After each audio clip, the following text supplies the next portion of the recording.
일부 함께할 분부터 모셔보도록 하겠습니다. 디테일한 남자와 부동산 디테일한 투자 전략 지금부터 세워봅니다. 부동산 미디어그룹 박대근 본부장 나와 계십니다. 안녕하세요. 네, 안녕하세요. 반갑습니다. 평소에 부동산 고민 안고 계시거나 오늘 박대근 본부장의 투자처들 자세하고 구체적으로 어딘지 듣고 싶으시면 무료 상담 저희 쪽으로 접수해주세요. 전화 활짝 열어두고 있습니다. 02-2077-6358번 무료 전화 상담 가능하고요. 문자로도 상담 도와드릴게요. 013-3366-8290번 계속해서 확인하고 있겠습니다. 먼저 본부장님과 시장부터 전반적으로 한번 훑어보면 좋을 것 같은데요. 본부장님, 최근의 시장은 어떻게 바라보면 좋겠습니까? 네, 맞습니다. 이제 다양한 부동산 이슈들과 정책들 중에서도 이제 가장 최근의 이슈라고 생각을 한다면 이제 4년 이래 가장 최고치를 기록하고 있는 부동산 전세 시장의 상승률이지 않나 생각을 하고 있습니다. 사실상 전세라는 시장 자체가 이제 투자자의 입장에서는 굉장히 밀접하게 투자 기대 수익률과 접할 수 있는 부분이기 때문에 매매 가격과 전세 가격의 그런 흐름들, 이런 시장이 어떻게 변하게 되면서 어떤 부분으로 투자를 좀 포인트를 잡아 보셔야 될지 이런 내용들을 오늘 한번 담아보도록 하겠습니다.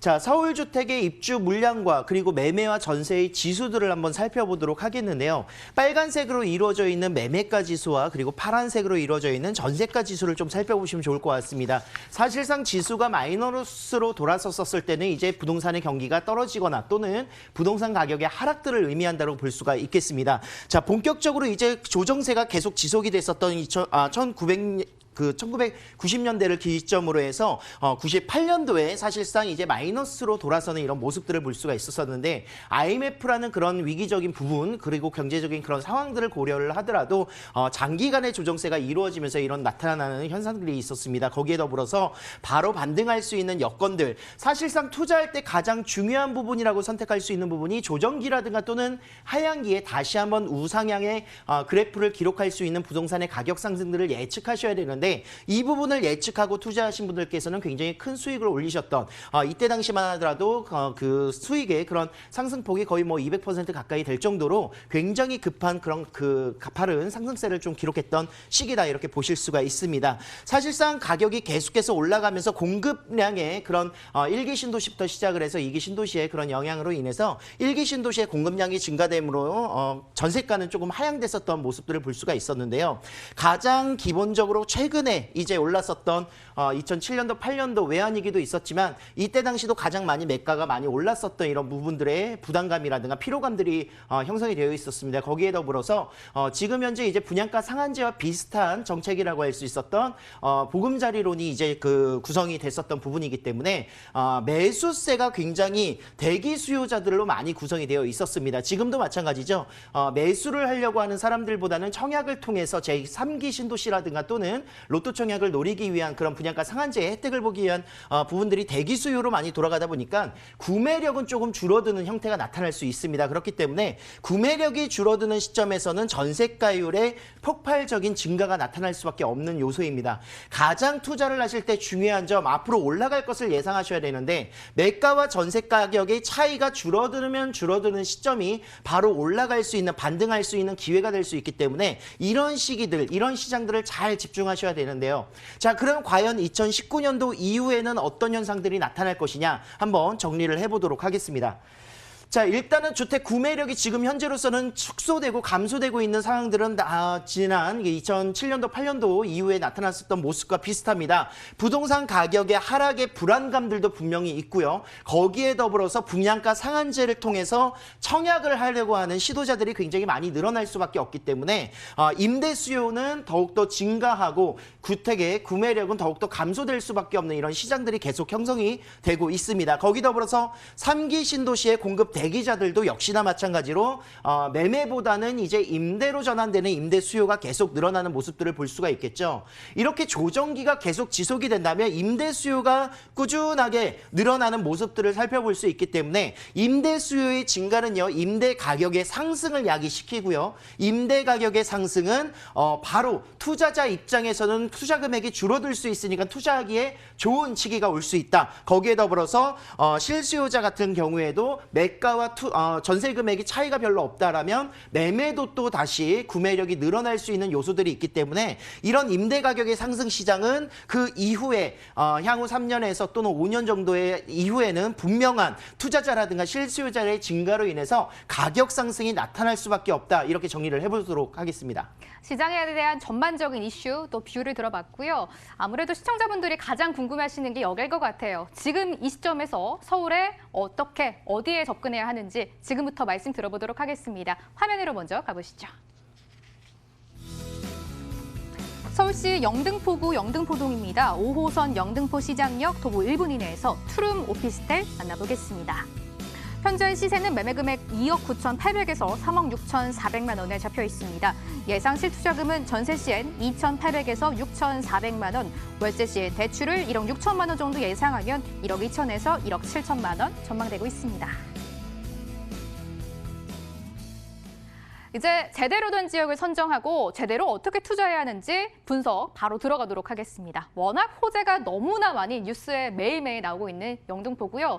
수익형 부동산 오피스텔 발굴해 주신다고 합니다. 본부장님, 정확한 위치부터 들어볼까요? 네, 맞습니다. 이제 역세권이라고 하면 사실상 이제 5분 정도 거리 내 또는 10분 정도도 역세권으로 많이 분류를 하고 있는데 도보 1분 거리에 위치하고 있는 역세권, 초역세권이 되겠죠. 초역세권의 부동산이 되겠습니다. 이곳 같은 경우에 영등포 시장역 5호선을 직접적으로 1분 거리에 이동할 수 있는 부동산이 되겠고요. 이곳 같은 경우 영등포의 특징은 주택의 공급 비율이 굉장히 1, 2인 가구에 굉장히 밀접되어 있는 이런 모습들을 볼 수가 있습니다. 그래서 직장인들이라든가 신혼부부 또는 1인 가구들을 대상으로 하고 있는 투자처를 보시는 게 조금 더 현명할 것이다. 이렇게 볼 수가 있습니다. 자, 이곳 같은 경우에 영등포 이제 뉴타운이 구성되고 있는 재정비 촉진지구라고 할 수 있는 뉴타운 사업지인데 해지된 곳이 있습니다. 이곳에 바로 영등포 시장역 1분 거리에 위치하고 있는 곳이죠. 그래서 오피스텔로 지금 현재 구성이 되어 있는 모습을 볼 수가 있겠고요. 주변에 이제 한강 성심병원이라든가 또는 빅마켓이라든가 코스트코, 그리고 또한 아래쪽으로 내려가면 백화점과 함께 더불어서 타임스퀘어, 주변에 많은 인프라들이 그런 젊은 직장인이라든가 또는 1인 가구들을 대상으로 하고 있는 인프라가 굉장히 잘 갖춰져 있는 이런 모습을 볼 수가 있겠습니다. 자, 도보로 1분 거리에 위치하고 있으면서 국회의사당역, 여의도도 물론 도보로 이용할 수 있는 거리에 위치하고 있고요. 아래쪽으로 1호선 영등포역 GTX B노선이라든가 D노선의 예정지죠. 영등포역까지도 이용할 수 있기 때문에 초역세권으로서의 그런 장점들, 1호선이라든가 2호선 그리고 9호선, 5호선을 이용할 수 있는 장점들을 볼 수가 있겠습니다. 자, 주변 업무 지역도 굉장히 풍성하게 갖춰져 있습니다. 그래서 직주 근접성이 굉장히 우수하다 이렇게 평가를 많이 하고 있는데 당장 여의도를 도보로 이용할 수 있는 지역이기 때문에 여의도 영등포의 국제금융 중심지로서의 그런 대형 업무타운뿐만이 아니라 아래쪽으로는 이제 가산 디지털 단지, 구로 디지털 단지의 이제 G밸리 그리고 마곡 산업단지를 9호선을 타고 이동할 수가 있습니다. 거기에 더불어서 강남까지도 9호선의 이용이 30분 이내에 도달할 수 있는 모습을 볼 수가 있겠고요. 북쪽으로는 공덕 마포라든가 또는 도심 지역인 광화문 종로 지역 그리고 용산 국제업무지구가 이제 향후 5년 정도 뒤에 구성이 되거나 개발이 되는 목표들이 나온다면 지가를 그대로 영향을 받을 수밖에 없는 지역에 영등포가 포함되어 있다. 이렇게 보시면 좋을 것 같습니다. 자, 2030 서울 플랜의 3도심으로 격상이 되었죠. 그래서 3도심 중에서는 영등포, 여의도, 강남, 한양, 도성을 이어주는 이렇게 세 곳으로 구성이 되어 있습니다. 거기에 더불어서 굉장히 많은 개발 호재들이 있는데요. 광역교통망이 이제 확충이 되는 모습들은 알고 계실 겁니다. GTX B노선은 이미 확정이 되고 예타가 통과됨으로 인해서 2021년 착공을 목표로 하고 있고요. D노선 같은 경우에도 광역교통망에 이번에 발표가 됐습니다. 그래서 아직 많이 남았겠지만 그래도 이런 개발 호재 예상되는 지역들의 가치가 올라가는 모습들은 더욱더 많이 알고 계시기 때문에 GTX B노선과 D노선을 살펴볼 수 있는 여의도 집중할 수가 있겠습니다. 자, 2021년에는 서부간선도로 지하화가 이제 완공이 되는 시점이 될 것이고요. 거기에 더불어서 신안산선의 개통 소식 또한 이제 앞으로 받아보실 수 있는 2023년을 목표로 하고 있습니다. 이미 착공이 들어갔다는 점, 서남권의 대형 교통 호재로서 지하철은 3개가 추가된다는 점을 살펴볼 수가 있습니다. 자, 지하 사업 중에 서부간선도로와 함께 더불어서 제물포길 지하 사업도 인천과 그리고 부천을 이어주는 중요한 교통 호재가 될 것인데 서남권의 이런 대중교통뿐만이 아니라 차량의 진출 출입도 더욱더 원활해질 것이다. 이렇게 보시면 좋겠습니다. 자, 이 지역은요, 영등포 뉴타운인데요. 지금 현재 빨간색으로 표시되어 있는 지역을 제외하고는 해지된 지역들입니다. 자, 해지된 지역에 투자할 수 있는 것은 투자 금액이 적다는 점, 그리고 앞으로 이 주변이 아파트로 재구성이 된다면 착공되는 시점, 그리고 완공되는 시점에 주변이 같이 함께 주거 환경 정비가 일어나고, 그리고 또한 집값이 올라가는 영향으로 인해서 이 주변도 같이 함께 영향을 받을 수밖에 없습니다. 자, 그 해지된 지역에 위치하고 있는데요. 지금 현재 남도로를 끼고 있는 지역인데 지금은 5m의 골목길로 구성되어 있는 도로입니다. 하지만 앞으로 이곳이 뉴타운 사업으로 인해서 아파트가 구성이 되면 15m 4차선 도로가 생기고요. 거기에 더불어서 공원 조망에 공원 예정지가 이루어져 있기 때문에 공원 조성까지 바라볼 수 있는 모습을 예상할 수가 있겠습니다. 향후 5년을 바라보시면서 투자를 하신다면 내 집 앞에 골목길이 아닌 앞으로 15m의 4차선 도로가 생긴다. 그리고 공원이 조성된다. 더욱이 남양권의 조망이 우수한 남양의 그런 주택의 주거를 형성할 수 있는 장점을 볼 수가 있겠습니다. 자, 여의도 국제금융 중심지로서 계속 개발이 되고 있고요. 여의도의 파크원 내년도에 이제 63빌딩에 약 4.5배의 업무 시설이 들어가는 모습들, 현대백화점도 들어가고요. 이런 모습들이 주변의 임대 가격을 계속 꾸준하게 올려줄 것으로 예상할 수가 있겠습니다.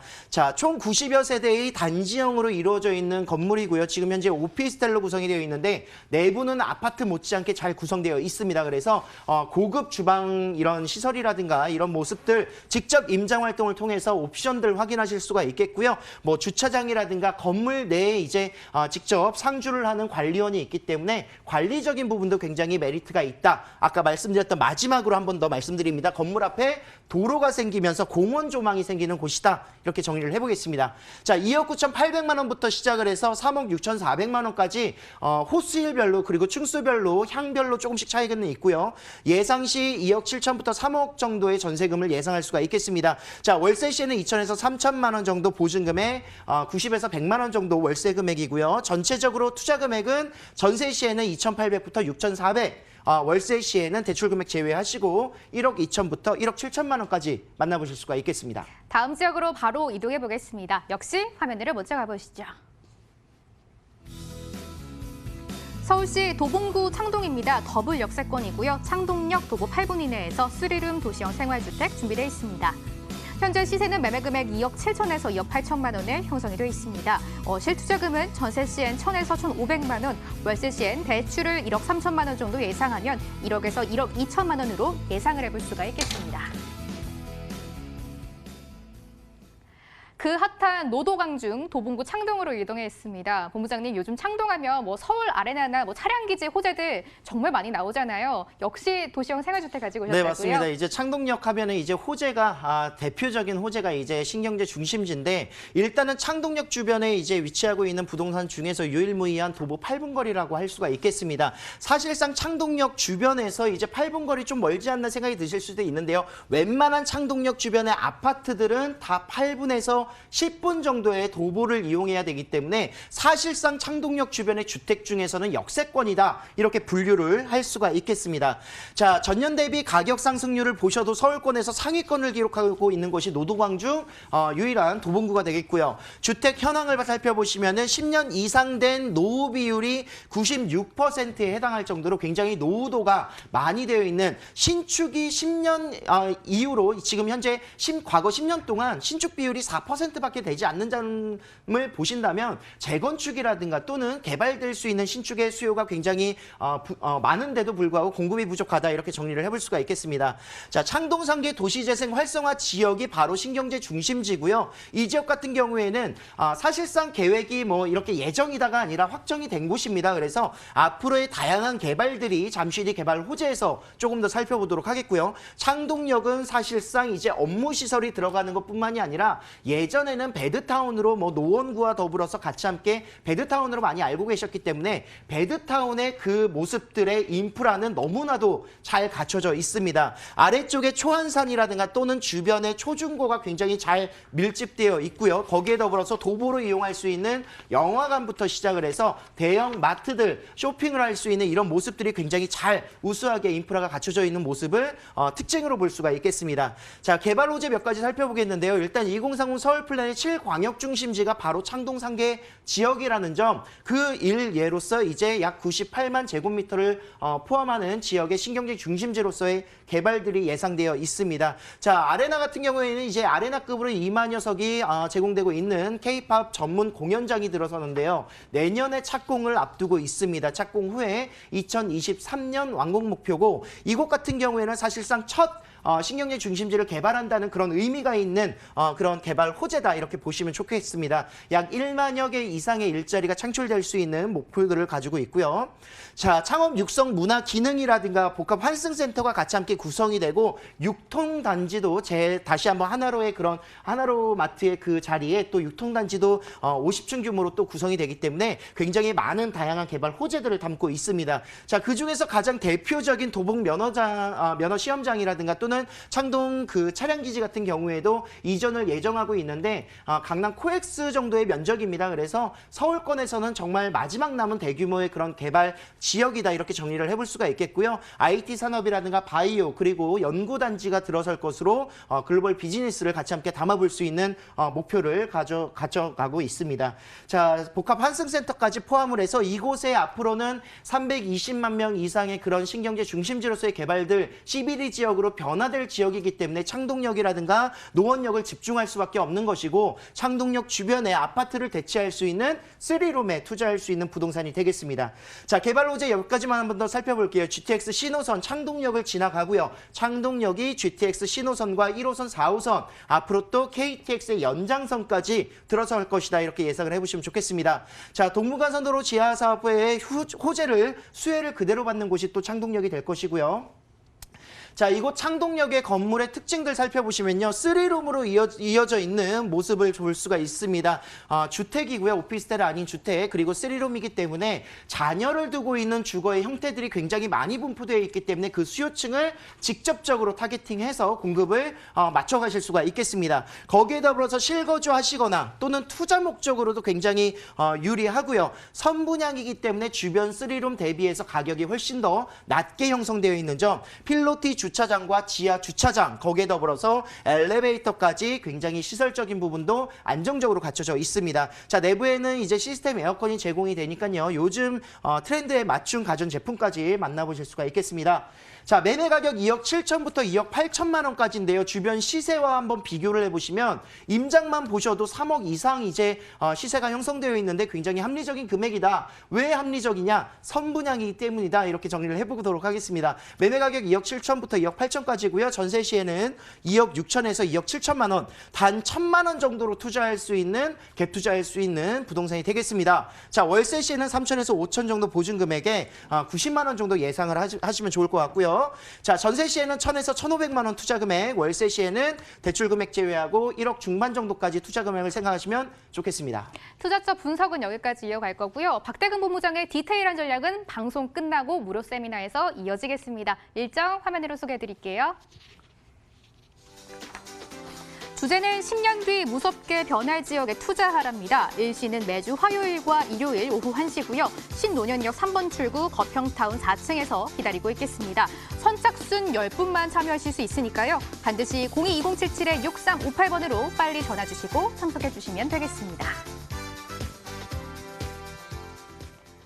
1부는 아쉽지만 여기서 마무리하겠습니다. 박대근 본부장의 도움 말씀 지금까지 들어봤습니다. 오늘도 말씀 고맙습니다. 네, 감사합니다.